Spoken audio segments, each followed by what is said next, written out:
Hi guys. So நம்ம ஆவலா எதிர்பார்த்துட்டு இருந்த ஐபிஎல் 2025 ஷெட்யூல் வந்து ரிலீஸ் பண்ணியிருக்காங்க பிசிசிஐ.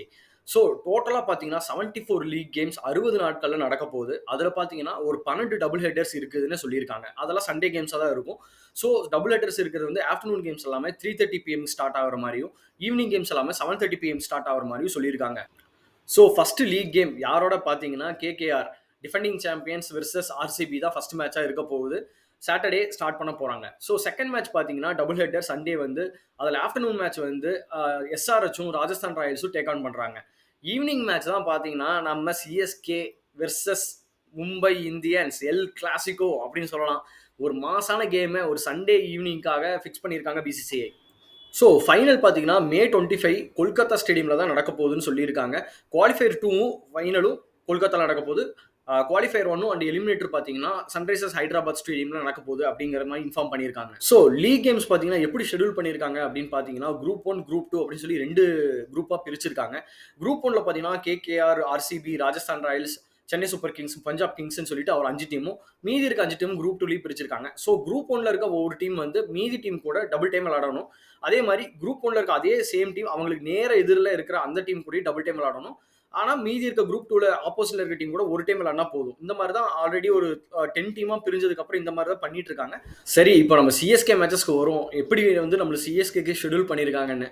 ஸோ நம்மளுக்கு சிஎஸ்கே ரசிகர்களுக்கு பார்த்தீங்கன்னா மார்ச் 23 தான் ஐபிஎல் ஸ்டார்ட் ஆகுது அப்படின்னே சொல்லலாம். அன்னைக்கு தான் நம்மளோட மேட்ச். அதனால நம்மளுக்கு அன்னைக்கு தான் இன்னாகரல் சீசன் அப்படின்னே வச்சுக்கலாம்னு வச்சுக்கோங்க. ஸோ நம்மளுக்கு பார்த்தீங்கன்னா மும்பை இந்தியன்ஸ் கூட தான் ஃபர்ஸ்ட் மேட்ச் நடக்க போகுது. எல் கிளாசிக்கோவாக இருக்க போகுது ஈவினிங் மேட்ச்.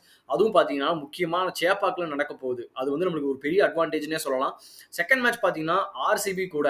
ஸோ இன்னொரு ரிவால்ரி உண்டாக்கிட்டாங்க. ஆல்ரெடி ரிவால்ரி போயிட்டு இருக்கு. ஸோ பிசிஐ அதுக்காகவே 2 ரிவால்ரியும் கிட்ட வச்சிருக்காங்கன்னே சொல்லலாம். ஸோ செகண்ட் மேட்ச் பார்த்தீங்கன்னா 28 மார்ச், அதுவும் ஈவினிங் மேட்சா சேப்பாக்கில் தான் நடக்க போகுது. இது ரெண்டுமே பார்த்தீங்கன்னா சேப்பாக்கில் நடக்கிறதுனால சிஎஸ்கேக்கு ஒரு பெரிய அட்வான்டேஜ் அப்படின்னே சொல்லலாம். ஸோ தேர்ட் மேட்ச் பார்த்தீங்கன்னா 30 மார்ச்சில் குவாஹாத்தியில் ராஜஸ்தான் ராயல்ஸ் கூட விளையாட போகிறாங்க.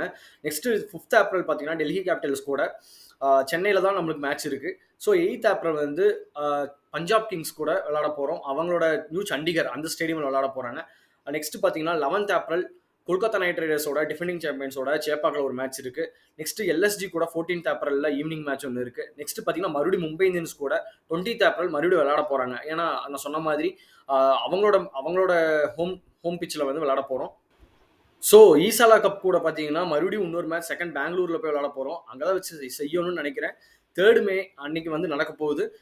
நெக்ஸ்ட் பார்த்தீங்கன்னா நம்ம லாஸ்ட் மேட்ச் பார்த்தீங்கன்னா 18th மே அகமதாபாத்தில் குஜராத் டைட்டன்ஸ் கூட தான் நம்மளுக்கு கடைசி லீக் கேமாக இருக்க போகுதுன்னு போட்டிருக்காங்க. ஸோ ஒரு டைட் பேக்கெட் ஷெடியூலாக தான் சிஎஸ்கேக்கு இருக்குன்னே சொல்லலாம்.